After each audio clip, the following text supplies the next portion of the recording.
Welcome to Gray Areas for January 21st, 2025. I am off center, fixed. Episode 657. My intro is done. My involvement with the show, well, at least running it, is done. Here's my input. First off, Cody and I, we can't see anybody. I don't know how to fix it.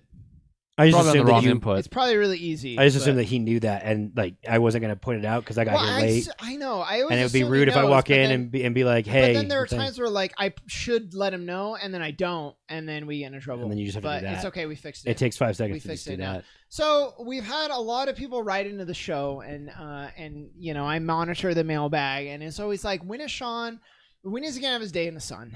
And you know what? I hear you, America. How many episodes ago was it when you did Shaun trivia? How many episodes? I hear 7? You, I hear you, America. Like 12, 10. I hear you, and I agree. When is Shaun gonna have his day in the sun? The answer is today. It's a full-on Shaun Takeover episode, sponsored by yours truly. So all the segments, all the planning, everything, it's just me. Nobody knows anything that's gonna happen. I'm gonna bring up some new segments, bring back some oldies. It's gonna be great.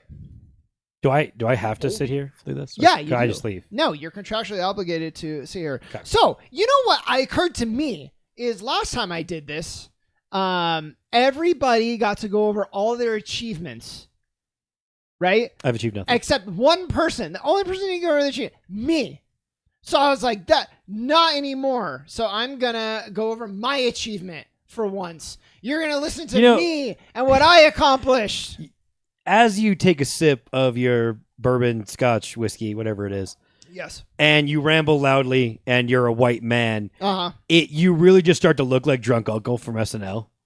As you're just like, well, what about me? And what are my accomplishments? And you just sound like I don't know who that is. So let me set just a drunk, let me set the stage. stereotypical family member who's hijacking everything. So Cody, back in my day, I used to do pretty good at Orange Theory. They had a competition. It was called the Dry Try. I am so extremely aware of all of the Orange Theory things. So I've been friends with you long enough. Young buck, Cody, this young guy who's new like, Shaun? he's like the new generation of Orange Theory, and he was like, "Are I you just want to say gonna?" I'm so sorry. I introduced him to Orange Theory, so this is It my is, fault. yeah. Because I was. I fucking hate you, Dave. Yeah. So that's It true. was like God, 15 how many years ago. Yeah, 15 years ago. Man. Wow. Did you then also buy stock in Orange Theory, knowing Shaun would blow so much fucking money, he would single-handedly raise its price? If only I had known. Yeah. So he was like, "Are you gonna do the competition?" And I said, "I'm looking right at Cody," and I said, "No, like it's." And he was like, "No, you got to do it. If you don't do it, I'm not going to do it." And this is the new charge of Orange Theory people, Cody. Okay, so I did it. So I'm like, "Okay, I'll do it. We'll do it together." And I trained and I worked at it. And day of competition comes, and I beat him, and I vanquished my younger foe, and I still got it, even though 40's around the corner. This is recently. Yeah, this was a few months ago that you defeated a younger man trying to exercise competitively. Yes. And you vanquished him. And yes.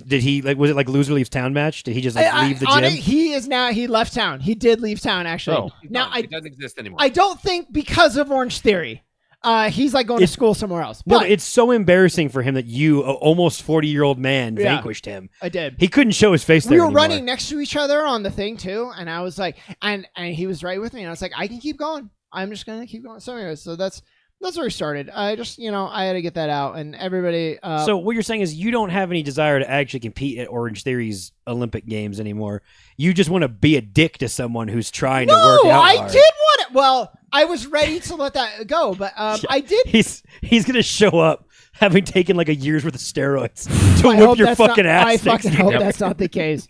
Orange Theory had like a Olympics. They did an all-state competition. I also know that you did that. And you know what? They were going to do a region, and then they didn't get to it because COVID.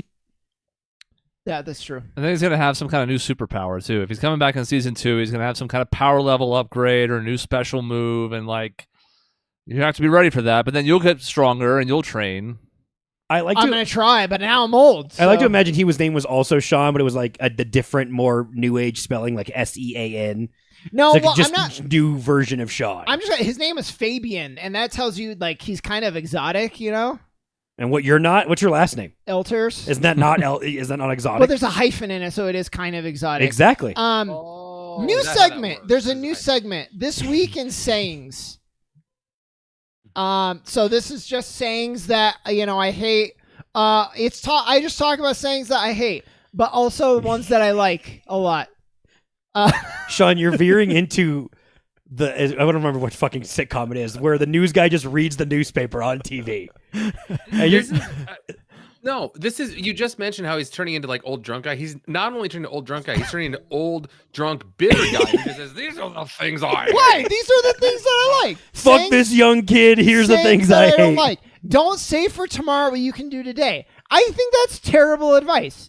It's been a while, and it's just like it's a common in the lexicon. I think it's horrible advice. Don't say for tomorrow. You know what? That's boomer advice right there.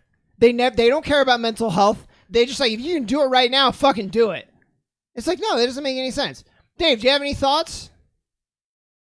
If you can do it right now, yeah. But patience is a virtue when it comes to certain things. So you can't just blanketly apply it. There's a lot of things that I could do right now, but there's also a good reason to wait. Is this to why do it for tomorrow? Is this why you never do the dishes? Because you could do them now, but Maisie will do them tomorrow. No, but it could maybe we had a big dinner and it doesn't make sense to do them right now. There's a lot of reasons to don't do something now that I could do tomorrow. Why'd you bring me on this show? I'm just gonna try and ruin everything. No, I love it. Hey, since you're not involving Chris at all, Chris, can you go check his bed and see if it's made? Because that's a reason not to make it, because he's just going to get back in bed tonight. That actually is a good point, though. Yeah. I don't make the bed. So. I only make bed for other people. Like when someone comes to visit. Yeah. And then Maisie makes the bed. No, not my bed. Their bed. Oh, their bed. Yeah, okay. yeah. I don't care about my bed. Yeah, my bed's whatever. Maisie's just talking shit from downstairs. Surprise! This is actually a Maisie appreciation show. And she needs it. We'll get to why later. She will be on the show eventually, by the way. Now, this is a good one. This is a good point. And it's a saying, but it's also like a thing. So it's in movies, okay? It's a lot. You always have like the people saying like, I feel like I'm being watched. And it's just like a cool character. And when they say it, they're always right. Like you as the viewer, you just know that they're correct. And if you really break it, it's fucking bull. Nobody knows that they're being watched. And it bothers me every time I see it. And I just wanted to get Cody on the show so I could tell him. Like, you don't like the trope of that. Yeah. Oh, I don't like when people say it, and I don't like that like it's always true. Well, I think as though that's a real thing. I think when normal people say it, they go to an insane asylum a lot of the times. And I think in TV, it's because it's a trope. Yeah. I want you to know that I did research because I wanted to be informed, and they said yes, that is a real thing. It's called confirmation bias. That is true. If anybody's like, I feel like I'm being watched, and then they see somebody watching, and they're like, see, I prove it, but that's not the same thing. This reminds me of like the idea of like, you can't, if you ever write a story about robots or AI in the future, time travel in the future, it's always bad because otherwise there's no story. So it's the same idea of like, it has to be a trope where everything goes poorly because otherwise there's no story. So the same thing goes with, if you feel like you're being watched, no, I wasn't. No conflict. Story's over. Like, yeah, I mean, that's fair. I hate it where it's like, I can feel their eyes. Like that's an established thing that anybody ever can do. I don't like it. Cody's just looking at me. Okay, I'm going to go to the next one.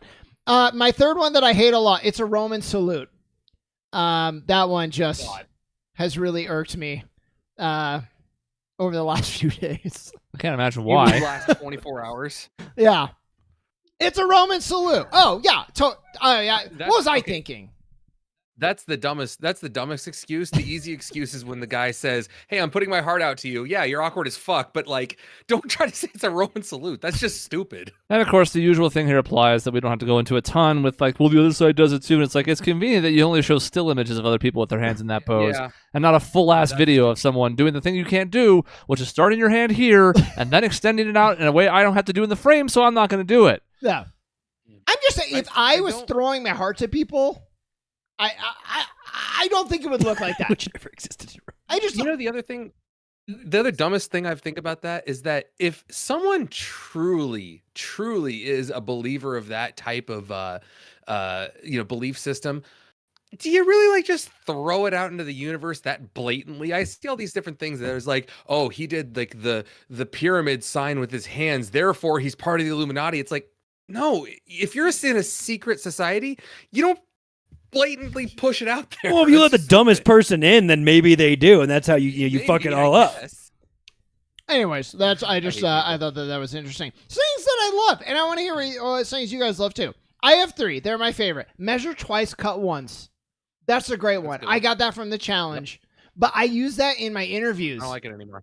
Wait, what? Oh, you don't like it anymore? I don't like it anymore. Right. You were nodding, and then I said from the challenge, you started shaking your head. No, done. The challenge actually invented it. The damnedest I thing. think Wes invented it, yeah. Measure twice, cut once. I really do. It's a great saying. Cody's just laughing. He's not saying anything. It's just go. Comparison is a thief of joy. That's a good What one. a great one. I mean, that Mhm. is. That's And it's Very so eloquent. I'm gonna share the bit of a sad my son had football practice today, and I was like, do you like playing offense or defense more? And he's like, defense. I'm like, okay, cool. Why do you like playing defense? I'm not very good at offense. Other people are better than me. I'm like, no, that's not the reason why you like it. Like, you're comparing and you're taking away your joy. Mhm. Boom. Exactly. So. Exactly. So that's a great one. Heavy is the head that wears the crown, I think is also great because it sounds great. And I like what it stands for, but that just sounds good. Thank you. I'm going to use that as my Dynasty fantasy football team name. Really? Yeah, well, I'm legitimately going to use it because I actually like that phrase as well. Yeah, it's really good. And I hadn't thought about it for a It's long really time. fucking good. And you win Dynasty and the joke of Dynasty and all that. I've won it back-to-back years. I'm just use that phrase. Anytime anybody talks about like any sort of burden, and you go, heavy is the head See, that wears the crown. And in is fact, like the fact that I'm great. going to seek out a crown at the Renaissance Fair that I need to wear for a whole bit I'm going to do because I'm insane, that's perfect. That's great. That's great. Thank you very much for that. Before I move on, does anyone else have a really good... This is actually good because I have to transition my next thing. It's in a different email. So, any sayings? Any sayings anybody loves? No. The problem is I roll out with a lot of stuff that's kind of antiquated and not frequently used, and now I don't know if I have one ready off the cuff. Yeah, true. I think, If only someone had given you any time to prepare anything. Well, it's all contextual. That's the problem. Like, you can get some good ones, but like it has to come in the flow of like an advice. You know what gave me this idea? In an interview, somebody asked me, what is your favorite, like what is your go-to saying? And I was like, that's tough, except I came prepared with measure twice, cut once, because I had already used it in that interview. So, boom! That's what I was laughing at when you said that. I was like, boy, what a fucking useless interview point thing to not really clarify if you're just saying words that, again, interviews in general, just saying words. And it's funny that someone would hire you based off of he knew those words to say as a saying. Now, if I go because heavy he watches, as the head that wears the crown in my interview, that's less good than I should just start saying that every day. You can. But it's just funny that like I would hope then someone in the interview would then say, it's a great saying. I'm glad you live by that. Where did you hear that? And then you're going to freeze. And you're going to be like, the challenge on MTV? No, I would not freeze, and I would not tell them the challenge. This super smart guy, it's not important. Yeah, I heard it from like a podcast about successful people. Yeah, sure. So I was telling Dave, I did a lot of research, and here is where my research went. I went through, because I thought it'd be fun to look at the stats of our podcast and see what episodes have been successful and, kind of derive some insights from that, just to, show. So you're doing market the direction. research on the show you're on. Yeah. And then revealing the research you discovered to the people who created the stats and watched the show. Not market research. I would say I'm reviewing analytics. Sure. Yeah. So here are the top 15 or so, and I'll go through some of them. Shows quick. of all time? Episodes. Okay, yeah, episodes. So here's sort of the problem. Actually, I'm going to get to that in a second. So the most successful one that we have is the At the Buzzer Welcome. Now this doesn't really count. It was promoted for a long time. It's like right on the homepage, but I just wanted to kind of give like a benchmark. The thing is, we should probably rebrand everything. We talked about rebranding. We were Team Objection because we all liked Phoenix Wright, and now we're Gray Areas. We should consider rebranding to like something Trails of Cold Steel, because that is all of our viewership. The number one podcast video. Now, I didn't include any of the Let's Plays because there would be no point. It would be an hour before we even got to our episodes. I don't know what that is, so I'm going to keep going. It means episode 100, 200, 300, 400. X00. Well, I'll get to that. They do okay. I'll get to that. So the number one podcast episode is episode 435, where Michaela and Chris review Trails of Cold Steel 3. So it's not enough, right, that it's all the game-ons and all that, but also Trails of Cold Steel is the most successful episode as well. So we should, it's just, and then after that, bunch of Trails music episodes. That's what's next in the list. So when we're looking for the next rebrand, Trails of Cold Areas or something, you know what I mean? Like, we'll figure it out.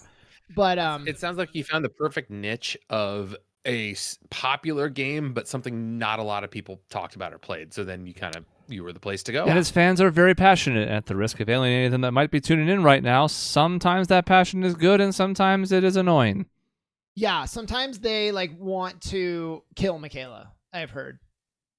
So they're very passionate about a series that does a very good job of building its world and making NPCs seem important in a way most RPGs don't. It has a lot of good things going for it. It also refuses to implement stakes of any kind or kill any characters except for one in all 15 of its games. So it has its flaws. Yeah, let's put it that way. So in stats that will matter to us, not that doesn't matter. It's great, actually. It's very good, and it's probably brought more eyes to our episodes. But there's not a lot that Cody, Dave, and I can do about Trails of Cold Steel, right? So, trivia episode 6, 100 views. I won. It's not relevant, but I think it is relevant. I think you brought it up very specifically. Who did you beat in that episode? Oh, you and I don't remember. I don't know if it was you. It was Dave. Do you think I have any concept of what episodes I'm on and on and when I? No, but I'll get to that. So that was still Team Objection, by the way. At that point, we were not gray areas yet. So I want to go into that as well. But that was trivia. Trivia is way up there. Episode 436, which is interesting. Right after the one Kayla and Chris. They were probably hoping for more. Maybe, yeah. And then instead we reviewed Haikyuu. But that was me, Michaela, and Chris. That was 94 views. So that was another review though. Okay. So that was that stat. Wanderlust episode 3. This doesn't count for anything. I just thought it was really interesting because it got 94 views, which is the most successful for Wanderlust and also way more than anything, any D&D thing that we've ever done. So that was, I'm saying Wanderlust. You're like, what are you talking about? But that's our D&D thing. So, 94 views. That's pretty good. Gray Areas finally is on the list. It's our pizza tier. Pizza tier is a big one. 87 views. This one kind of makes me a little bit ill. Chris and Cody doing the wrestling tier list. Surprisingly. I like wrestling. Yeah. Wrestling's big right now. Views. It's on Netflix. It's a big deal. Yep. And if you two would go away, we could do more of it. I know. You're always fucking here. I would join you guys on it, but I know you want to keep it for next time Shaun and Dave are gone. But it's never going to happen again. I'm here to stay. I'm like a So all I do is poison you and make sure you're vomiting all during a show. Yeah, but you already missed your chance because that just happened. I'll do it again. It's fine. Now it's back to Team Objection, our Nintendo tier list. So again, we're starting to see some themes emerge. Part 1 of the Nintendo tier list. And then back to trivia again, but also episode 600. So to Nick's point, but also a trivia, episode 600 was a big one. Mike won that one, which I'm like, who? But he did. Yeah. What are you going to say, Cody? Where is the most recent Shaun Takes Over the Show podcast rank in viewership? Because you're saying there's a theme here, trivia, tier list and all that. So I'm just curious where the show that you're talking about, where all the shows ranked is going to rank. I don't want to make it all about me. So the Shaun show. That's somewhere on here. I'm sure we'll get there. Episode 566. This is where we talked about sports betting. So that was a little bit surprising too. Isn't every episode? No, but that's the main one where we talked about sports betting. It's only gotten worse too. So. Yeah, I know. And then you're going on from that. We had a tier list, a trivia, another Wanderlust, Frozen 2, PlayStation review, and then we had a Dave is back to At the Buzzer, like an announcement sort of episode. That did pretty well. People Everyone loves missed me. Dave. Yeah. And then from there, it's primarily like Kingdom Hearts review and random like smorgasbord. Really importantly, Dave Returns ranks higher than Shaun Takeover. Well, I don't have that data. You'd have to like let me research it. You know? Well, you can't just researched the most say viewed ones, anything. and Dave's was there, and yours wasn't. So You're it just looking from a seems very specific lens, Cody. I don't Okay. know. So Seems insights, big anniversary shows. think They're pretty big. makes sense. The big anniversary ones, like Nick said, pretty big highlight. Here's interesting. People are here for the El Terces, Michaela more than me, I will admit it, and Cody. No. Weirdly enough, that's what people are here for. I can't say Chris has no like control group. Right. So People could be here for me. They could never be here for me, but Right. I'm here every time. Chris so is always there, so Yeah. we can't say they're here for Chris. nope. Well, we do have a little bit one. How did he did one episode solo? It's called Han Solo, I think is what I he think called I've done it. So he 2. did one episode by himself. 2? Okay, then maybe there's 2. So we gotta see the numbers on that. And if they're like one person, well then maybe we know. Okay, yeah, maybe that's maybe they tune in spite of Chris. One of them has like 40. I haven't looked at the other one in a long time. Yeah. Michelle was not as big of a draw as I would have expected. Not to throw shade at her. I'm just for a long time we're like, God, it's just 3 guys or like 2.5 guys, kind of. And like you're gonna get sued by 2.5 minutes. I said 2.5 guys, pretty Our podcast, clearly. that, it's fine. And that the episodes just they didn't pan out. Now that was earlier. A lot of those episodes aren't did the big numbers, so that's I'm sure it's part of it. But I mean, did the internet really exist back then when you started doing it? yeah, I mean, We're used to have the forefront. Cody, so funny. Yeah, weirdly enough, the most, Episode 657. So the Yeah. most viewed episode, or the most the most viewed anything on our channel is a Saints Row video, and it's because people desperately wanted help setting up the co-op because it notoriously did a really bad job with system link between 2 360s. That's got like 25,000 views. That is the most. Yeah, it's like huge, and that was Chris and Jason. well, they were yeah. helping people. So maybe Jason is just like everybody loves Jason. I don't know. Maybe you should help people more. Maybe that's a key. And our Aqua Golf video is still top 7 or top 8. It's got like 5,500 views of just everybody in the driving range in Denver hitting balls into the water and making noises. And it's kind of a fun video, even though it's now, hold on, let me make myself sad, 12 years ago. Yeah, so I didn't bring in the Saints Row one because that was a game on, right? But there's a case to be made to bring in the fact that we just did like a random video and it did get a lot of engagement. So, And I think in general, like it's not really worth comparing, but I mean, the fact that we have a lot of gameplay videos that are, in the thousands of views is nice. It doesn't translate to the podcast, so like it's not really relevant to your point, but still, the fact that some videos have gotten traction, like you said, it's a rising tide carries all boats. What was I saying? there you go. That's a good one too. There you go. Actually, I like that one too. You got to do it organically. The one I say way too much, I've realized. I start my sentences with like well or okay or yeah, too much, and I say we'll cross that bridge when we get there too much.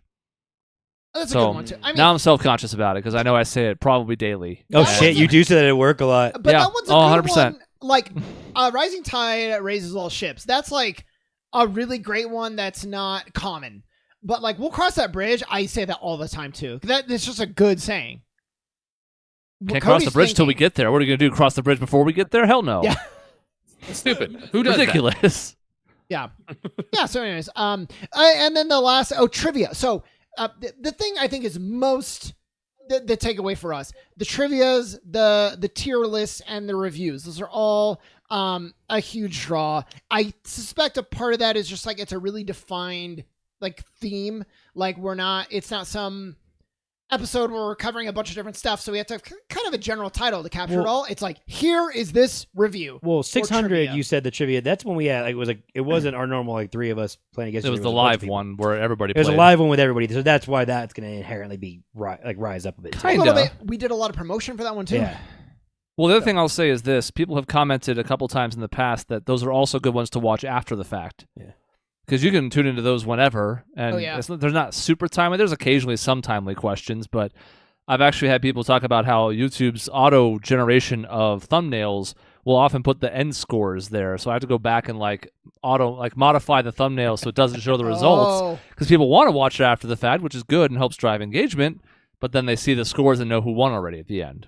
Like, oh, shit, Shaun won again. You know Why what's do we nice- want to watch that? You know what's nice about that is like it's nice hearing that people actually care about what the end result was, because I could see a world where they're like, I don't give a shit. I just want to hear the cool questions. Yeah, how does everyone else feel about the wheel? We talk about how we feel about the wheel all the time, but is that fun for people to watch and watch Shaun plead with it as it stabs him in the back over and over again? Most of the people who talk about it are people who are friends of ours, to be fair, but people seem to like it. In the video version, it's very good. I think the audio version, I'm making sure to try and say what the results are. It's probably a little harder to keep track of in someone's head, so I'm trying to constantly update the scores and stuff. Yeah. I think it's only so for the podcast version. For the video, I think it's really good. Yeah. And it's great for me because I get to watch Shaun be miserable almost every single time. And, to speak to the overall point, this is something I've sort of I've thought about it for a while, and I'm trying to weigh what is most important. We don't really have a focus on this show at all. For being really honest, we're all over the goddamn place. Sometimes it's an entire sports episode. Sometimes it's an entire video games episode. Sometimes it's an entire challenge episode or food or our interests all overlap in a way that's interesting. And I think the audience shares some of or most of them with us, but it's a very weird Venn diagram. But then again, that has kind of become the identity. I don't really have any interest in changing what we do. We would probably have gotten more traction in 14 years if we had more of a singular focus or a defined focus. But I like the fact that we have all this variety because it's kept everything feeling fresh. So I think we're just going to keep doing what we're doing.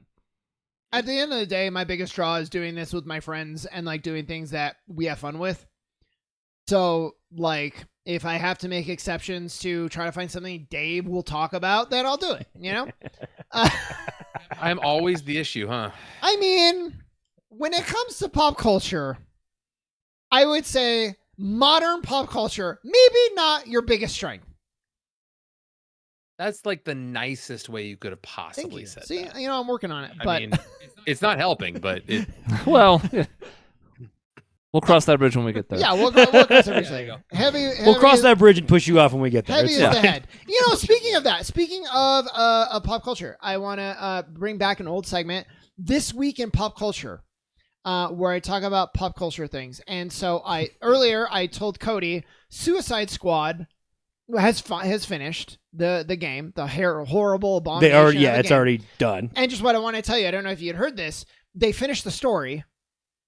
Okay. And it turns out, I don't know if you recall our conversations about it. We were like, they're gonna undo everything. We already know they're gonna do it. That's pretty much what we said. And it turns out Batman already knew that this Justice League, they were all clones of the actual Justice League.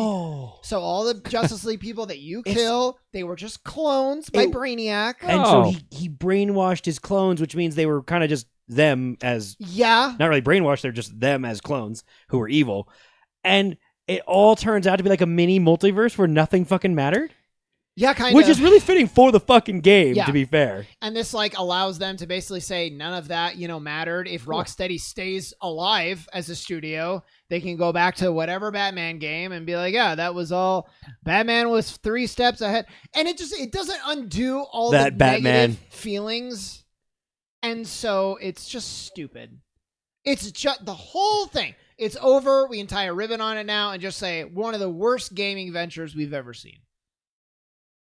And that's it. Yeah, probably. Yeah. Coming off of a series of games that it's pretend connected to that were, I mean, those early Batman games are some of what got me back into wanting to play video games because those were so fucking fun to be able to do. And then that, like I said, when that game came out, I was like, oh, I'm intrigued. And you're like, you shouldn't be. And here's why. And then everything Shaun said was right. So I never obviously ever wanted to play the game. You heard it. You all heard it. It's a spectacular failure, and it wasn't even the biggest failure of the year, which is impressive. No, it wasn't. So that's wild.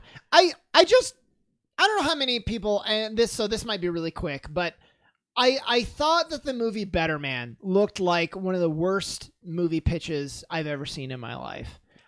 Is that the movie? Describe that. You saw it, Dave? No, I said describe it. Oh, okay. Whew. If you saw Better Man, after all the movies I need you to see, I was going to fucking blow a gasket. So Better Man is a movie by Robbie Williams. Is it the monkey, right? Yeah. Okay, it's the monkey movie. Let me fucking tell it. No, I was trying to remember what it was. So it's Robbie Williams, who, first of all, is not a big American draw. He's huge in Britain. Great. Barely anybody knows him in the U.S. He's a pop singer. And they decided to replace the actor with a CGI monkey. Monkey Man. I don't understand that. But no one in the movie is always like a metaphor for like, not really, because no one in the film acknowledges that he's a fucking monkey. They don't ever talk about it. He just is a monkey. And you're like, okay. why? Fucking why? And why not? let me tell you, from a filmmaking perspective, I know you're thinking, well, yeah, we need a little bit more of a hook because it's like another biopic, like whatever. CGI monkeys cost money, you know? And so you just skyrocketed your budget and no one saw the movie. So you just lost. And then Robbie Williams over here being like, well, we left a lot of ideas on the cutting floor. We could get a better man too. Was the next idea another monkey? I don't know. Stay tuned. Which is absolutely a movie's not going to get made. It's just crazy. So I just wanted to share Better Man. What a bad idea. The worst green light I've ever seen. I don't know. I thought it was pretty good, Sean. It was a really deep movie about, man and where we came from as in an evolution. Apparently he sees his like spirit animal as a monkey. Oh, so he's a monkey. A little on the nose. Yeah, sure Just is. So this week in fan mail, is a favorite topic segment. We all love it. We had somebody write in. His name, you might know him. His name is Dave. He writes, if you could cryogenically freeze yourself, what year or stipulation would you want to wake up to and why? Spider-Man movie has like really good reviews. It has okay reviews, and it made like $5 in the box. I didn't make any office. money. I'm just like, it's actually reviewed better. I just thought it was going to be like awful reviews. That's just like Hollywood critics being like, oh my God, it's so it's artsy. daring to be, okay. How bold. That's what it is. I'm like, no, it's stupid. All right, back to your cryogenically frozen. Cryogenically, when would you want to wake up and why? Never. Well, then why just kill yourself? Oh. Well, not my advice to you necessarily. You could freeze me and then wake me up when the clone of me decides it's probably a good time to wake him back up. Maybe he'll like this world after. Okay, well, that's an answer. So you got to clone me, grow the clone, and then freeze me, and then the clone can wake me up when they know I would genuinely want to be woken up. I don't know if we have the cloning technology yet, That's though. a shame. I have a lot of questions actually for Dave on this one, but that's one of them. Do we have? Dave doesn't want to be frozen. He has yet? kids. He just miss his kids' lives. Well, it's still Dave. If you got frozen, would you want to wake up? You got frozen. That could be. If you fell into ice like Captain America, yeah, and you could tell people when to find you. Now, don't say immediately this was an accident. Help me! I thought about this, and the funny thing is, I said like, hey, this is a show topic. Maybe we can get to it, and then I forgot about it. But really, like, I feel like I'd want to be woken up at a time where we've found out if like extraterrestrial life exists. Can we I would want to wake up in one of two ways. One, where we found out that extraterrestrial life exists, or two, when we have some sort of like replicating technology, so hunger, disease, that type of stuff is gone. Like when people don't want anymore and scarcity is gone, that's when I want to wake up. Dave wants to wake up when Star Trek. Star Trek. I want to wake up in Star Trek, yes. I have another answer. I want to wake up when GTA 6 has been released. Okay. Well, so that's getting a little South Park. Just saying. What I really thought would be funny is if Dave no-sold this segment, and I was like, it's your fucking segment, dude. You can't. What are you doing? Well, when do you want to wake up? When does Chris want to wake up? I want to wake up whenever Jennifer Lawrence has been woken up forcibly. Okay. Oh, yeah, right. So you want to wake up when Chris Pratt breaks into your spaceship place and says, hey, it's time to get up. Yes. Because and you're hot. It's a horrible, horrible story that, in retrospect, has not aged well, and it hasn't even been that long. No, I mean, it didn't start well. No, You know what I mean? and it's gotten worse. I have blocked Yeah. that movie out of my mind. Yeah. That's probably for the best. I think the tricky part is, like, I think I'd want to aim for the future, but the problem is, like, how far into the future? You know, you risk, like, World War III at certain points. Do you risk climate change evaporating, like, our entire ecosystem? So it's a tough call going forward because, like, medical advances, technology, like, that would be good. But then again, you also might drop yourself into an apocalyptic world. Well, and then there's a good point of, like, your stipulations could mean you never wake up, depending on what they are. I mean, like, I watched Idiocracy. He falls asleep and he wakes up and it's fucking terrible to wake up when he woke up. Yeah. And oh shit, that's actually right now. I forgot. Yeah. We were in where Idiocracy basically was at that point. Yeah. So No, we couldn't get any worse, Cody. That's all. Yeah. There you go. But that's the other thing too, is if apocalypse happens, you're probably not gonna wake up, right? So I'm tempted to be like when they cure death. That seems like a pretty good time. Like I'm here. I'm ready for that. you don't ever want to die. I can't say when the Suns win a championship because then that's what we just talked about. I would sleep forever. Yeah. My question, Dave, can you go back to sleep at any point? Or is it like one time only? I mean, I think the spirit of the question is one time only. But I mean, I don't know. If the cryogenic chamber worked once, I don't see why it wouldn't work again. I mean, that's true. I know. I'd have to think about it. Why didn't you prepare, Shaun? Yeah, this is the question. Why did you prepare? There's just nothing I prepared for. Probably.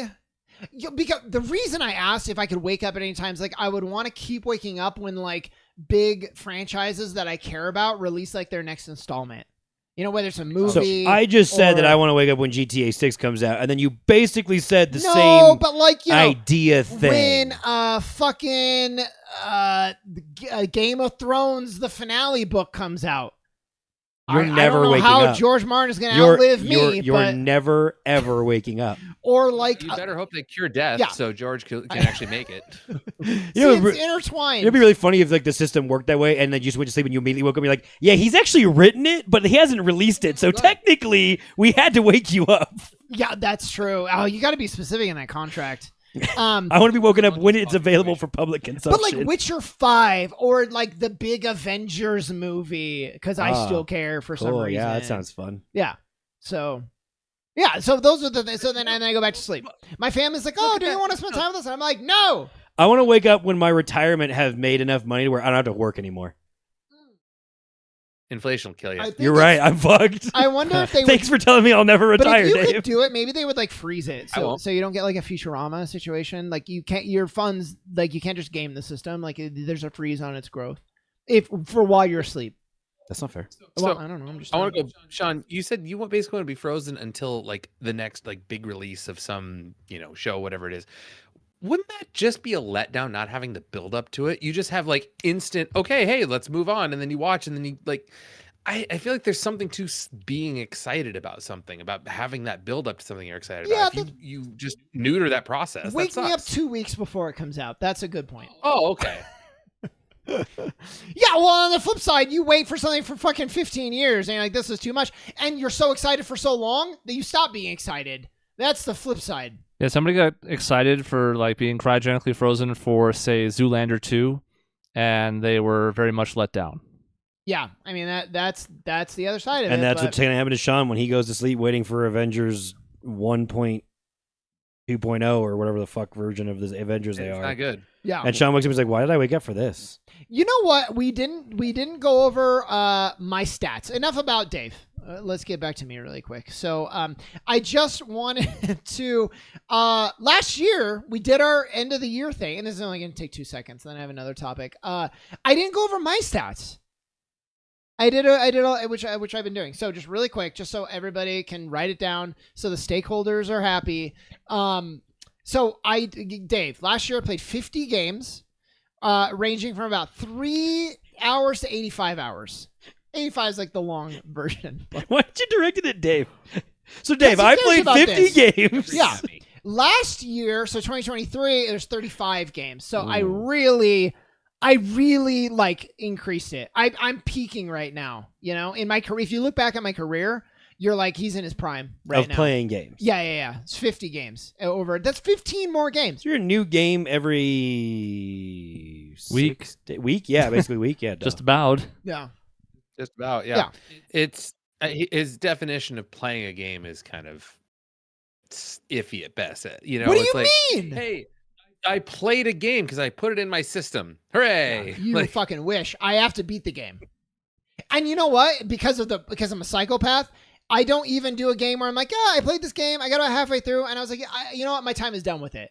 Like, I completed it. I'm not going to play it anymore. It doesn't count. You have to beat the game. By the way, you know what? I fucked up last week. I'm interrupting your stats. Great. But that's probably good. You maybe could have had, and I should have had Poker Rogue on our top 10. I I thought about it. If I had more time for I forgot Astrobot, so like I'm all over the place. That was in my honorable mentions that I had more time. I really like that game. It's the best Pokemon game I've played in a long time. Yeah. Was it in your top 10? It was not. It should have been like 9th or 10th. Right. Okay. So like it was in your top 10. I didn't consider because I went through. I always go through Wikipedia's list of all the releases for the year. Well, that wasn't right a main release. So like, I had actually thought about that, and I was going to bring it up, but I assumed you guys like you played it really quick, like you played a lot, especially while we were on vacation, and then you kind of just left it off to the side. I was like, oh, it must have been like it was fun for a couple of weeks, but like you didn't have some staying power the same way. Well, I had a whole topic, and one of my topics was what a good year for like fan-made roguelikes. It was very specific because we had the Zelda one. Yeah. We had the Poke Rogue, which was awesome. So yeah. Anyways, yeah, that's a good point. I thought of my saying I like. Okay, what's the saying that you like? Don't half-ass two things, whole-ass one.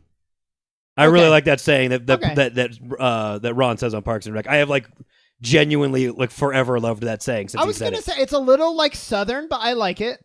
I like that saying. I like it. It's not the same. Like it's more modernized, which is why I like it, and it's not so antiquated and old and boring as all you're saying. It's maybe not the same weight as like the gravity of Heavy is the Head is a little bit. Well, I don't wear a crown, but I can half-ass two things, so it's more Yeah. adaptable. Now to me. talk bad about the saying that you really liked. Movies. This year I did 32 movies. 2023 I did 40 movies. So I was a little bit traded slacking. movies for games. A little bit. Yeah, but I mean, 32 movies still pretty good. How many movies did Dave watch last year? You freeze yourself, then Sean's going to play 0 games and watch 0 movies for however many years. I'm going to catch up. Yeah. That's a good point. I'm going to catch up. Now, here's the thing. This year, TV, 36 seasons of TV. And now these range from like 10 episodes of a 30-minute anime to 14 episodes of like hour-long dramas. So, and last year, only 28 seasons. When do you work? All the time. Like, I'm just curious, when do you actually do the job you are paid money to do? Because my job is watching and consuming pop culture. I'm just trying to actually put the hours together, and you either sleep like 4 hours a night or you don't work. I also don't sleep. It's the latter. And that's not true. You sleep all the goddamn time. Only when I can. Kind of amazing. I mean, suppose on vacation, as you perpetually have a Switch in your hand, and you never drive anywhere, and so I see that there's hours in the day to get things done that other people maybe would have other things they were doing. Do you watch The Wire while you brush your teeth? Uh-oh. No. Okay. Coming in hot with a super chat. Oh, wow. Catching strays left and right. Now, I really appreciate that he chimed in with that because that was To excellent. defend Shaun, we have Fabula. We have there are other spots, Peter. Don't be too mean. But maybe I don't know. It's not for me to get involved in. Yeah. When Peter and I hang out, we never take like an hour or two, just eat and talk at the table. We're only just watching stuff. I mean, I can't critique that when we watched 5 hours of the challenge here. That is true. We last did do night. So like, I can't really talk shit. And that was fun. The books, the last subject, books. Only read 10 books, ranging from about 150 to 600 pages. But last year it was 9 books, so I went up 1 book. Congrats. That is so. This is just character assassination. This is not look, even true. Like, here's the thing, Shaun. You are in such a blessed part of your life where you have so much goddamn. Let's hear it about the kids. No. I'm even saying comparatively to people without kids, all you do is consume media because that is what you like to do. And it's kind of sad, actually. Oh boy. No, it's sad. It's all you do. Like nothing I'm putting else. Peter's message on the screen for the 3rd time just to be mean too. He's turned us on you very. So Shaun, this is actually an intervention. The surprise was we gave you the show. Yeah. And we've now turned it into an intervention where we're going to take your phone away and your Switch away and all your consoles away for 2 days. And we're going to put a camera on you nonstop to see what you do. Oh my God. What? Like, I can only imagine like You're the withdrawals. I think Shaun would actually sit there and just start doing this. Just air typing. Nothing. I think if we did that, you would get in like violent incredible shape and just be able to kill and squish. I would everyone's brains I would and find a die. way to. Have you ever seen the pickle episode of Rick and Morty? I would like find a way to make my own Switch out of like stuff in the room. You know? Don't you feel that that's a reason for an intervention? No, I think that it shows. No, I'm actually I'm actually curious what Sean's brain could create if we robbed him of everything. Bootstraps. What game could Shaun come up with in his mind with looking around the house with random household items, and all of a sudden he just has created a game or a show? That's like Parks and Rec when he makes the claymation dolls, and he's doing the claymation stuff. That's probably what it is. Yeah, that's my favorite episode.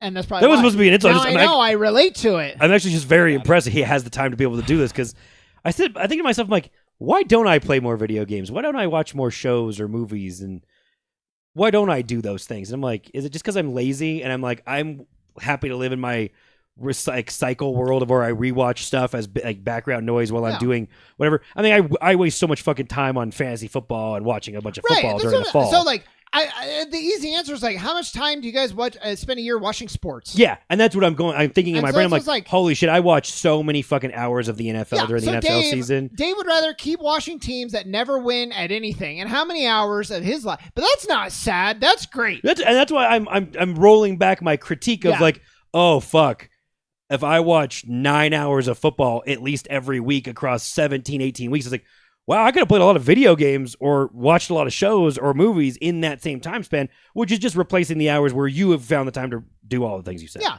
Also, Dave, you're like fucking commuting for how long every day, usually? Yeah.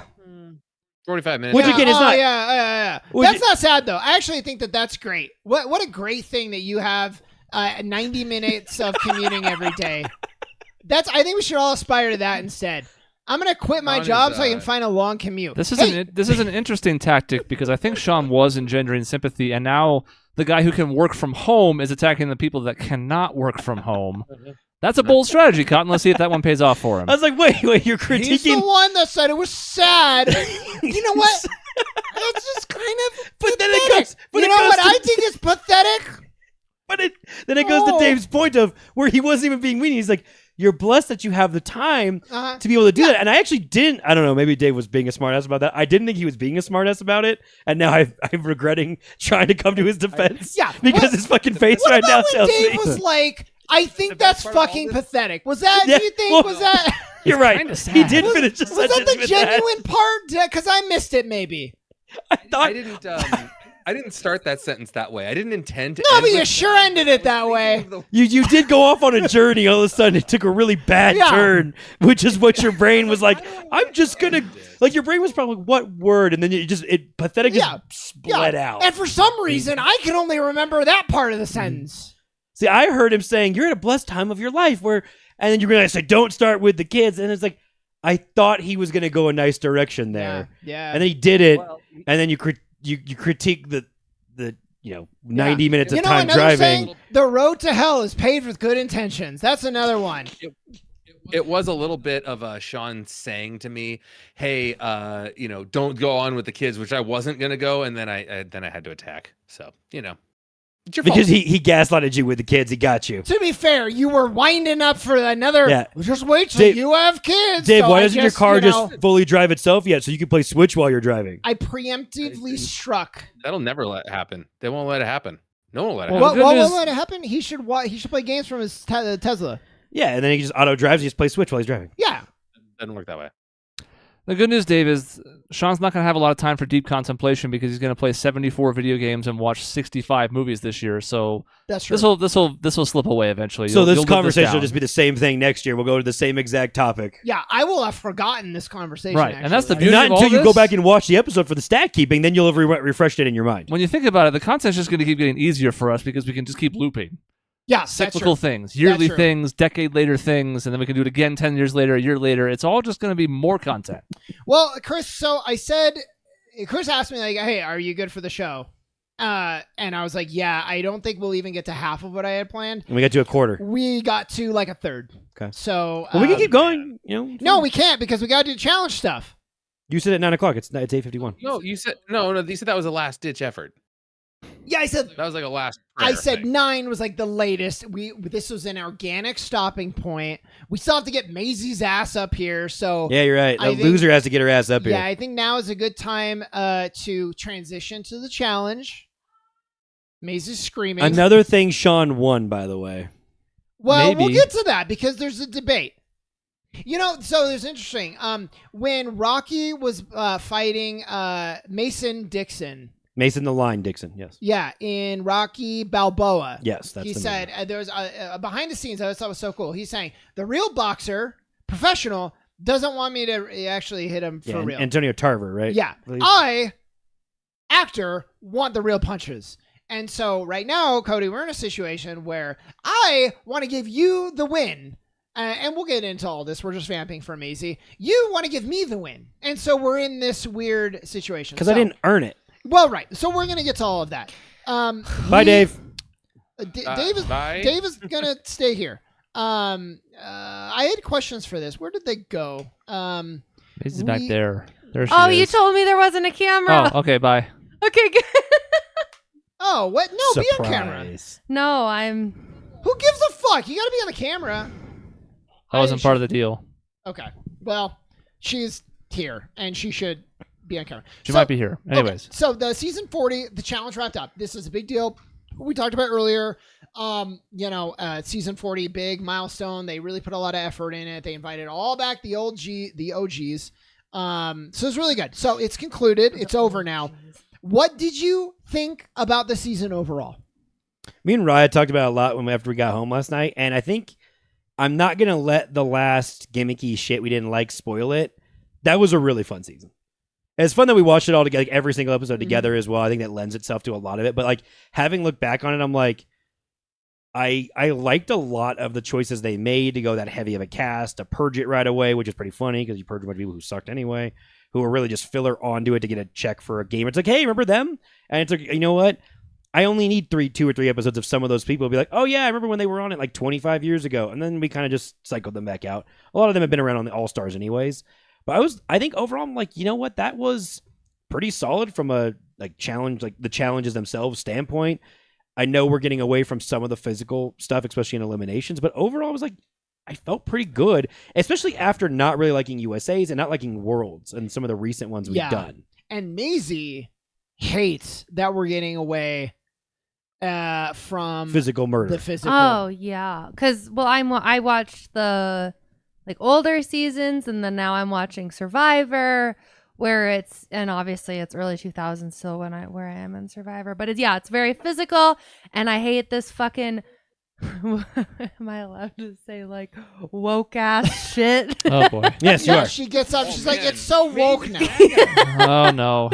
Yeah. I was so angry. Maisie was a big proponent of blackface being acceptable on the challenge and Okay. assaulting I was production not. assistants. She was in favor of that. Okay, the It's first really thing was a not shame. true, I but the second did. thing is true. Why I are did we like the- not taking women's clothes and dumping them into pools by drunk That men? was pretty funny. Why are we so woke that we are not terrorizing humans Well, on TV? Yeah. So Maisie's big point That shit's is funny. they've neutered all the physical competitions, so they're like very PC. They're like for they old used people to, now. Dave. They used to have the competition. There'd be a long hallway, okay, and they would start on either side of the hallway and just run into each other and try to get to the opposite side of the hallway.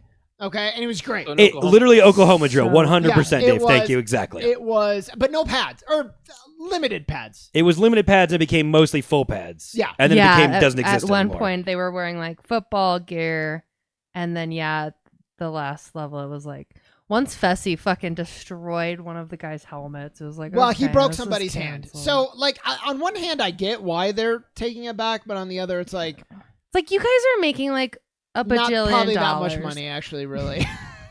A bajillion. They are unfortunately Like- run by one of the worst companies that exist. So Yeah. actually, Oh, you're if this was right. NBC and Universal and Peacock, who I think is doing pretty good, I actually believe they're making a lot of money. I don't think Paramount's making. So anyway, I like the season 2. I thought the gimmick where like you select targets was interesting and that provided some good strategy. I think it was middle of the road. It wasn't my favorite, but it definitely wasn't one that I hated. There was incentives for winning, which is always where it's at its worst if you're not incentivized to win, which is crazy. But I think the target thing has its flaws, but when you're targeted and then if you win, you get untargeted. Basically, you're protected from being targeted. It really spurs those three people. It doesn't work great when there's like 20 of each gender and it's 3 of the 20 is targeted. It's hard to it's going to be hard to win. But when you get to like 12 and you have a 1 in 12 chance, or you have or a 1 in 4 chance of one of the targeted people winning, whatever it might be, that does spur some of those like dailies to be a little bit more interesting. Yeah, I think so. I have realized I've missed very much the just give people $1,000 for winning the daily. I know it's a little bit of money, but especially if you're going to rob everyone of not having any prize money and fourth place is not going to get any prize money in the final. Man, you can't take $1,000 per gender per daily and just kick them that money. Like, is it that big of a deal? Right. Yeah, you sucked Burger King's dick for an entire episode. You can't find one more sponsorship spot to cover that. Yeah, I don't. Yeah. I honestly, I wouldn't give a shit if we had to say this $1,000 is brought to you by Hyundai, and then this $1,000 is brought to you by who the fuck ever is their ads. Yeah, it'd be. I don't really give a shit about the branding. Is if you just made the competitors work a little bit harder to, because you're right. When you win, though, you also put a target on your back, and they try to avoid that by the opposite genders picking who goes in. So then you get, but you still can get targeted by when we watch 2 factions on each side. Get mad if this man put in those women, and this man wants revenge on that man. And it's like you still have that negative side of it. Of if you are in power, some people don't want to be in power; they want to fly invisibly. Yeah, they need to bring back. You have to win an elimination to get to the final. The skull thing from Total Madness, but you got to tweak that a little bit. Well, yeah, but they can't do the bullshit where it doesn't actually matter. And they rig it on the back end, and 5 people who didn't ever try and go in now can try and get the last gasp They need thing. to do it, but they need to actually whole do it. Yes. Yeah. Whole ass. So yeah, there's that, and I don't know. I think I'm conflicted because some of my favorite stuff of the season, where I felt the most, was like Laurel being a fucking cancerous asshole to Kara. And I'm not saying I want more of that, but like we need more of that conflict to really care. Because when everybody just gets along, it just gets kind of boring, you know? So anyways, how'd you think about the finale? So you want Kara bullied? I want her bullied, but I like when they show the conflict. If Um, there's no conflict, I want people what are we doing? punching each other. Well, Maisie, I loved when CT decked fucking guy got kicked off the first night. Brian made a really good point, and she's like, if you know anything about the challenge, and you brought in everyone who wasn't new, so almost everybody that was on season 40 almost everybody had made a final or been close or whatever, or at least was cognizant of what happens in a final. To utilize the Philippines and go on a boat and make them swim rather than run over and over again was a really nice change of pace to catch them off guard as much as catch us off guard. Because as soon as we realize they're going to swim back and forth 7 times on all these challenges, like, fuck yeah, that's cool. It's a whole different thing that everyone assumes you're going to go running through the hills and the forest and all that. And I'm like, from a visual TV standpoint, you know how much better it is to watch that swimmer out there and then swimmer's there, and I can see the distance and know how much they're losing by, versus you have a camera set up on this corner as they go around this trail, and then this one's like, and then you pop up a map and it has little dots. I mean, I'm like, I have no concept of how far or close they are to each other. Yeah. The swimming, and if you know anything about how hard swimming is in an ocean with water splashing, I don't give a fuck if it's 500 meters. That was hard. That was my takeaway. Was like, and sometimes they're running, you're like, oh, anybody can run. And so they'll say the distances sometimes, like, yeah, but like they're just jogging slow. Swimming, whole different ball game. And you can't swim slow. You move backwards. Right. If like, you swim slow, you can like take it to a walk. If you're jogging on a trail, you can't take it to a walk when you're. I don't know. Kylan tried to take it. God damn. We'll get to that take it to as a well. drown. Yeah, so I really, that was one of the better finales, I thought, because it was grueling. They did some cool challenges. I actually liked the speed math one. And that was fun. Like swim out to a really thing cute. and do speed math and swim back. I was there for it.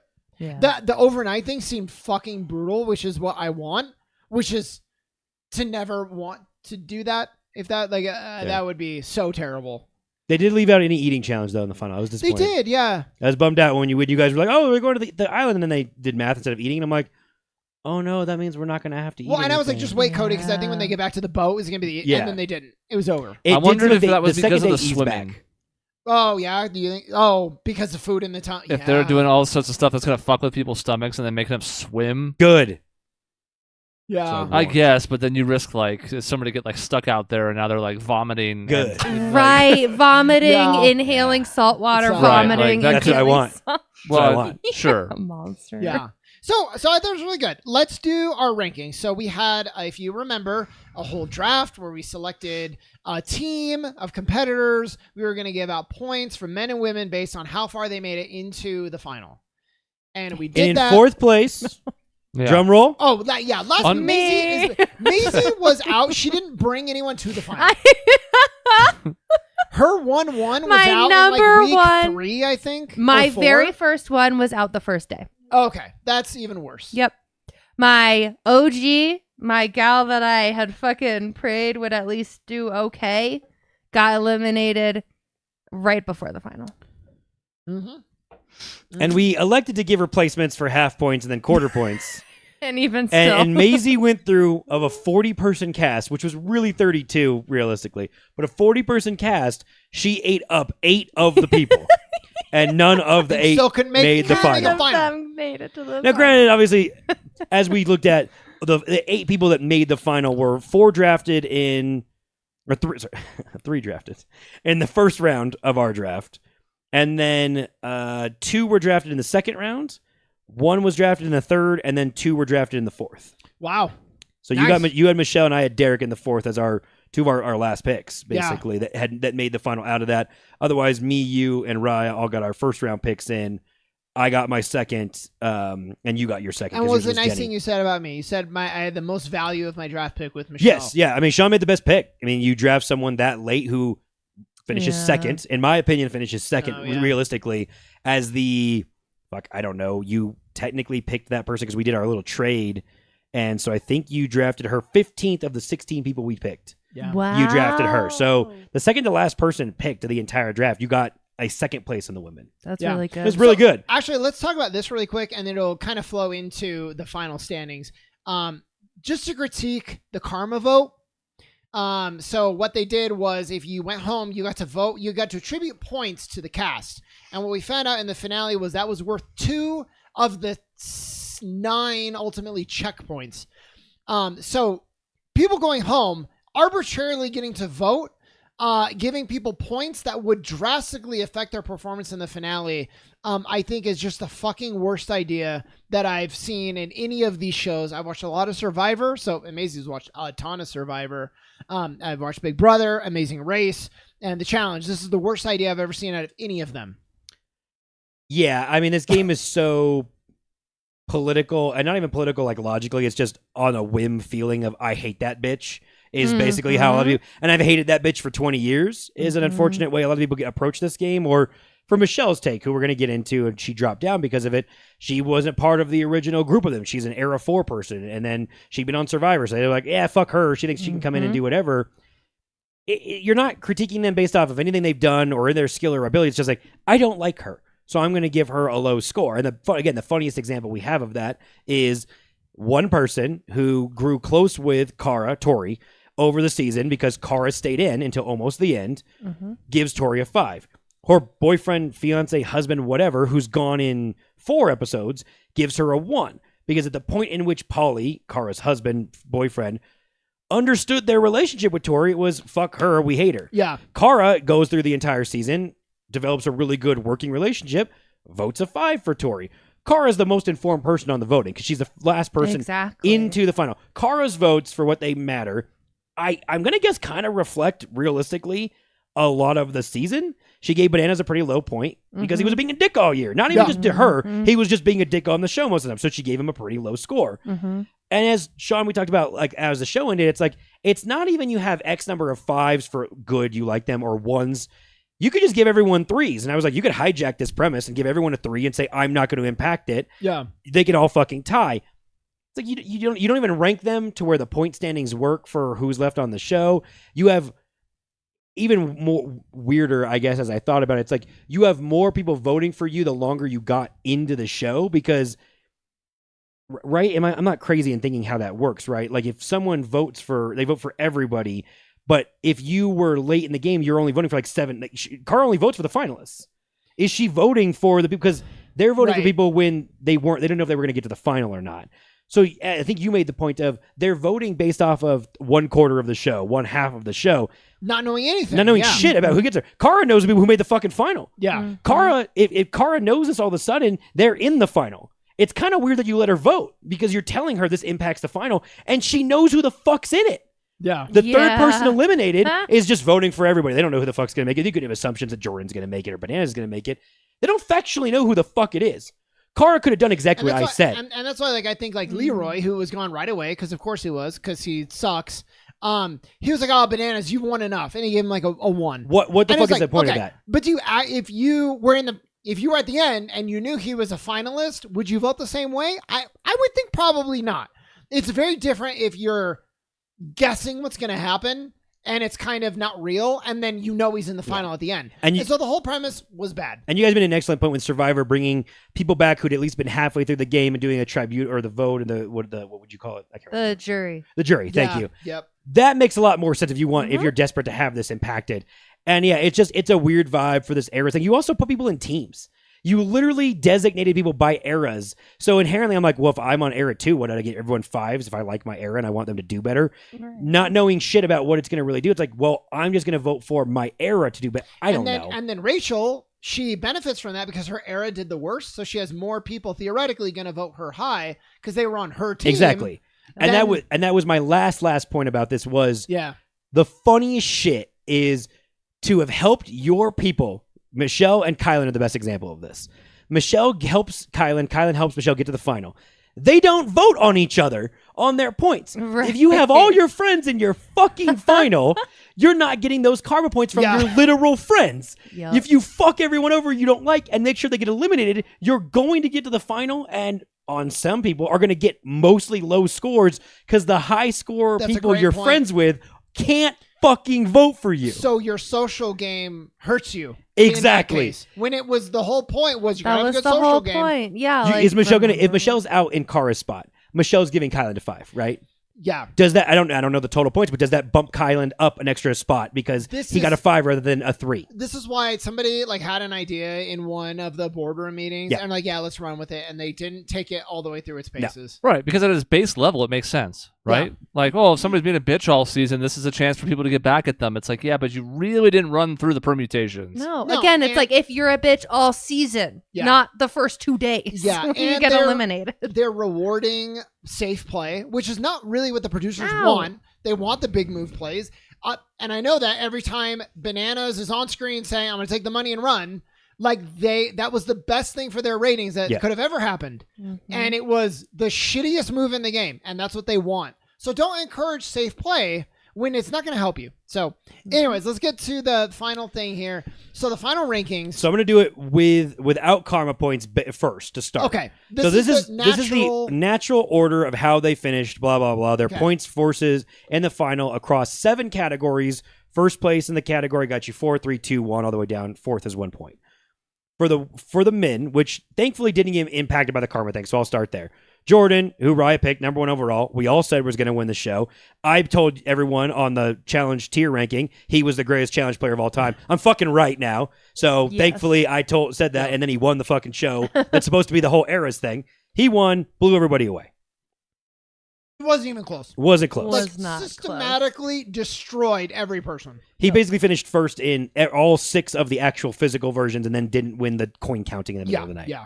Second place for the men, surprisingly, was my 4th round pick. It was 14th overall. Derek Chavez, who had done really well in All Stars the season prior that we had watched, which was funny because I thought that was the most recent season and it was the most recent one we watched, but not actually filmed, blah, blah, blah. Got really lucky. He did really well. He ended up finishing second. He earned it, though. He did. He did really well. He earned it because the whole premise I said is, wow, he looks like he's actually in better running shape than almost anybody else. And I loved every time Jordan was like, you got to keep an eye on him. Yeah. He's like a good, big threat. He did say that multiple times, and he was the only one he didn't seem worried about Bananas in the slightest. Yeah. Mr. Bananas finishes 3rd for Shaun, so that trade that I did worked out not really. in hindsight, or it does work out because in one way and another way it doesn't, depending on what man I would have drafted otherwise. Because Tori didn't do well. I'll get to. So you actually really won that trade, I think, in hindsight. Yes. And then Kyland, who again was on Battle for a New Champion. I think a bunch of us were intrigued by maybe he'll do good. He can't swim. He did. And when you can't swim and you have to swim back and forth for 6 of the challenges, he finished 4th over and over again. So not a lot of controversy there. Derek was edged bananas by 4 points. We kind of did the math and we're like, okay, well, he kind of got that off of 1 or 2 challenges, but realistically, he looked better. Kylan was as bad as Jordan was great. Yeah, exactly. Yeah. Which, by the way, is probably why it doesn't really matter because Tori finished 4th in the final. I don't think Cara Maria was going to do better anyways because she can't swim either. Right. Yeah. Exactly. Not as bad as Kylan, but still, it's obviously not her strength. Nope. Tori also did get wiped by 3 hours of floating in that water, and I don't think we thought about that last night. No. She literally was the one who did the worst and was fucking wiped because of all that. We talked about it leading into it, but then We kind of got away from it as we watched That's a it. big penalty. Because it was basically barely sleep, hang on to the thing, and we're getting right to work the next morning. So she didn't have a lot of rest from 3 hours of floating, which guess what? Ruins your legs. Mm-hmm. Oh, yeah. All Derek got was a 3-minute penalty. Exactly. That's a big on the first one of the final. It was the first one. challenge. Yep. Translate that into karma points for, I guess, what it's worth there. And we go to actually it doesn't change. It doesn't change. So it doesn't I didn't really even matter. total it up. Yeah. So out of that, Shaun scores 2 for bananas. I scored 3 for Derek and 1 for Kylan. I have a 4-2 lead in the men. Raya wins the men's category with Jordan. But course. she doesn't have any women. It was Shaun and I were the only people with women in the final. Which getting to again without karma points, Shaun wins with Jenny, his 2nd round pick. He also gets 2nd place with Michelle, his 4th round pick. And they were clearly the 2 best in the final. I think we all agreed on that. Rachel was only 3 points behind Struggled, Michelle, though. but was struggling and bitching the entire time. Uh-huh. 3rd place, and Tori, as we mentioned, was the last person in, had to face an elimination right before. I got 1 point with her. So the point standings, and again, I think that reflected what we watched was exactly what the result was. It seems like we're stat for stat. Shaun ends up with 9 points in our scoring system. I ended with 7. Raya ends up with 4. Maisie, unfortunately, ended with 0. Yeah. Big old strikeout. So that's why, without fucking with the karma points thing, we think Shaun wins. But the karma points creation was, again, as Shaun said, 8. It counts for 2 checkpoints. So 8 points for the most karma points. You're the best friend everyone ever had. 6, 4, 2. Because of that, it bumps up. Everyone feels bad for old Rachel because she was an Era 1 person and jumped up. She jumps into a tie. I don't remember the exact number of what it was. I forgot to write it down. It was like 23. With Jenny. So they split the women's title in the show, money-wise. They both had 24 points, and 24. 3rd place had 23. Thank So you. Jenny, who's number 1, she had won 400,000. Yes. With the tie, she now, despite being tied for first, having this karma system drops her win total to what did it end up being? 237. 237,500. So she lost $163,500 because of the karma system. For fucking doing Because she Fair finished enough. last in karma. She got 2. It was 2, right? Because she had 22 and she got to 24. Yeah. And Rachel goes from 16 to 24. So Rachel had 6 points, which when there's 7 categories, which becomes 9, is insane that she basically gets almost 1 point per what the other physical categories were to catch up. It's bullshit.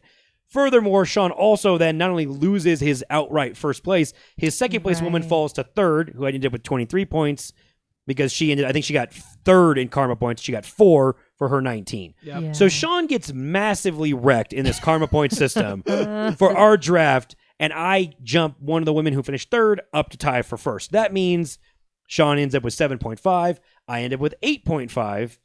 Maisie has 0. You still have 0. And We wanna make Raya sure we didn't change emphasize because that. she only had one man, Only and the had standing the didn't man. change. I don't no way want this victory. Like, I know, unspeakably, but I don't You deserve know what it. this is like, though? And I know we got to wrap it up, but this is like Mario Party when they do the bonus stars at the end. Yeah. It's like you can win the main game based on skill, but if you don't win those bonus stars, you lose still. And you know who thinks that Mario Party is a socialist bullshit creation that makes everything equal and handicaps everything? Me and Dave. And I hate the bonus stars, and they shouldn't exist. It's bullshit. It's for children who suck at the game and land on the fucking red spaces 37 times that they can get to win. It's bullshit. Yeah. It's a child's game. So in the children's version of the challenge, I have won. Congratulations to me. In the real world, terrible about that, don't you? Yeah, absolutely. I He was mad really pissed last night. Yeah. He was. Yeah. In the adult world where things are real and trying hard and being good stuff matters, Maisie Shaun won. wins. Well, Yeah, and in the golf world, Maisie has the Yeah. best score. and the way I pitched it to Shaun was, if the karma points counted as one category, 4, 3, 2, 1, not 8, 6, 4, 2, Yeah. Shaun wins. If it counts as 0, Shaun wins. The only way I beat him is because the categories of karma points were worth 2 sets of checkpoints. And that's what I land on why I think Shaun wins. Because to bridge very briefly to Chris's very good points, as we were watching this, Chris noted he had already looked up what had happened and made a very good point of, as I just said, if they were 4, 3, 2, 1, the women's standing didn't change. The men's standing didn't change. They pitched this off and on during the season saying, be careful how you treat people, blah, blah, blah. It's going to come back to bite you. So they teased this whole premise, which I then realized you could have edited it out without any problem, with no way, and you'd never done the twist, and it wouldn't have mattered because they weren't around when they were really talking about it. Yeah. But if they wanted their thing that their fucking crew created, Chris pointed out, well, they might as well double it and make it 2. That's the only way they can impact the game. And in doing so, they also bring one of their Era 1 original people, which is the whole spirit of this thing, is to show off all the eras, up to a co-win for the first time in 30 seasons. And then it could be, but I think I'm on the fence because I think that is possible for sure. The fact that I was talking to Maisie about this last night, and you just said it. They so easily could have edited out the whole thing, especially because it felt already like it was an afterthought. Yeah. The way that the shows were edited, they could have just taken it out completely. Yeah. So I don't. It was so easy to could have remove. been. Yeah. They only occasionally reference in front of everybody, like, you be careful how you treat people, which again could go for be careful how you treat people in general. Don't fuck And it people also over. ended up not actually mattering. Yeah. Right. Exactly. So anyways, so that's the end of our the challenge thing. It was fun. We enjoyed it a lot. And I have a Yeah. whole new creation to share with them for our next Yes. season. Yeah. So as we get ready to watch the next one, we will hijack another 20 minutes at the end of an episode, and we'll go over that. So stay tuned if you care about challenge at all, and if you don't, what's great, you just tune out at the end of the episode. So it works for everybody. Woo. Anyways, that's the end of the takeover. Oh, Dave, sorry, was this so boring? Such What do you guys talk? so unprofessional. What are you talking about? He could, I would have come with questions for Dave. We had a lot of fun, Dave. I know. It was Dave had actually a fun. really long It was nice day. quality time. I actually had a couple times where I wanted to jump in, but you were just continuing your stream of thought, so I was like, all right. Well, fine. we jump in now. Jump in now. Well, No, one maybe question. Dave gets one Dave, question. 'cause okay, one quick question. I mean, because I don't understand how arbitrary and or subjective are those karma Super. points? Because it seems like so. Oh, How can you take it? Dave, think rank it's your kids right now. well, and Arbitrarily scale of rank 1 your to kids. 5. That's how it worked. So Dave, It was just like annoying a 3. too. They were a 3 for today. They were a 5 for today. That's what it was. Somebody it was like, "Oh man, this guy's my boy. I'm gonna give him a 3." And you're like, "What do you mean a boy?" Yeah. Yeah. Like we've had people be like, "You know what? I think she looks nice tonight. I'm gonna give her a 5." Yeah. For example, And you're like, "What the?" I'll do it fuck? right now. Yeah. Chris gets a 5. He's my boss, so he gets a 5. Maisie screamed in my face when I walked in the door. She gets a 1. You And she scare pissed me off. every time you come Dave- in the door. Sean Dave- planned a great episode. He gets a 5. No, Shaun planned an episode where he rambled. He gets a 3. It was fine. I got to check in. Dave, you were going to get a 2, but you asked me a question about the challenge. Now you get a 4. There you go. Wow. That's literally Arbitrary. what it fucking was. By the way, to Dave's point, the only reason this isn't a massive uproar is because it didn't fuck Jordan. Yeah. If Oh, yeah. Jordan loses that Oh. final because of karma points after how dominant he was, the whole show is fucked. Yeah. Yeah. Especially when he's one of the more outspoken critics of production. Uh-huh. And does get a little bit of like, he got to show up late to this season because he was doing a race thing or whatever. But he's actually pretty well, no matter what they show on TV, he's actually pretty well respected from what I understand among the people that compete. And he does stand up for people and doesn't back down because he has the ability to do so. Nice. And if they fucked him, they could have literally lost a lot of people wanting to do this show. And they would all run off to the other reality shows that are available that are nonsense, like Traders, Deal or No Deal Island, that are paying big checks for short amounts of time. And if you're a decent challenge person, you're getting those House of Villains. Yep. All these random shows that are like the all-star shows of reality. Mm-hmm. The top 15 people of these of the challenge, they have spots available to go do other stuff. Nice. Yeah. All right. Maybe they should. Well, that's it. Thanks for joining us, Maisie. Cody, thanks for doing all the draft points and everything. And Quick, we'll show do it Maisie again. Quick. Oh, God. Oh, there's... Oh, no. Oh! All right. Horror. I did tell her she could join without being on. Like I forgot that I could actually just do it, but Right. since I had promised, she's only on for a couple My moments. eyeliner looks good today. So, Chris, that Takeover episode is over now. I will bestow upon you the outro. All right. Well, next week could be a Suns cast. Today, the Suns made a trade to get more first-round picks, which they're only going to use to trade for probably Jimmy Butler, which I said off air last week I was already convinced was going to happen after today's trade. There's no way they make that deal if they're not doing something else. So it could be the Suns cast is next week. If not, it'll be the following week, which is right before the trade deadline. So one way or another, it's coming. We have a lot to talk about with them, and even if you're not the basketball fans, you might just enjoy watching our suffering. Keep in mind, the Suns have to finish, I think, 43-5 for me to get my victory prediction correct. So looking grim. There's still a chance. Looking grim. There's still a chance. That's what it means. Come on. I don't think that number is exactly right, but it's close. It's basically they have to finish like what OKC has been to the season. Yeah, I think so far. you're 21-21 right now, I believe. Yeah, It's bad. They can only lose 5 more times. That much I know is right. The win total, I don't know, but it's awful. So, and all of us are up in that range. So we'll talk about how we got here, what's gone wrong, how we can maybe dig ourselves out of this, or why a Jimmy Butler trade that's inevitable could lead to the future of the franchise being fucked for 10 years. That's all going to come up in either next week or the one after, but you won't know till it happens because we don't know when Jimmy Butler is going to get traded. We also have a trivia night to do, we have a board game basketball tier show to list. do. Yep. Tier list when Dave is here in a few weeks. We got a lot of stuff to get to. We hope you join us for the ride because that's what we do now. We just do all this different content and we enjoy it. And if you enjoy it, you're cool too. That's the outro. So nice. That's the end of the episode. In between shows, you can find us on our website, grayareas.live or youtube.com/@grayareaslive. We will see you next week. Goodbye.